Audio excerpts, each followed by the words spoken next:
Bilasizmi, dunyoda har 3 odamdan bittasi haligacha tugmali telefon ishlatadi. Nega? Texnologiya rivojlanib, smartfonlar dunyoni egallagani bilan ular odamlarni ko'p chalg'itadi va ko'p energiya talab qiladi. Global Data statistikasi bo'yicha dunyoda 1 milliarddan ortiq odamda hali ham tugmali telefon mavjud. Sababi unda aloqa tezroq, barqaror va batareya ko'pga yetadi.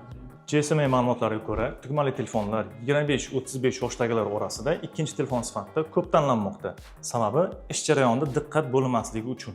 Keyingi faktga kelsak, UNICEF tadqiqotlariga ko'ra, ota-onalar bolalariga smartfon emas, oddiy tugmali telefon berishni xavfsizroq deb hisoblashadi. Sababi unda internetga kirish cheklangan va batareya uzoqqa yetadi. Bu degani ota-ona bilan aloqa doimiy bo'ladi. Forrester Research fikriga ko'ra, odamlar soddalik effektiga qaytyapti. Minimalizm, fokus, kamroq chalg'ituvchi texnologiya hayotni osonlashtiradi. Siz nima deb o'ylaysiz?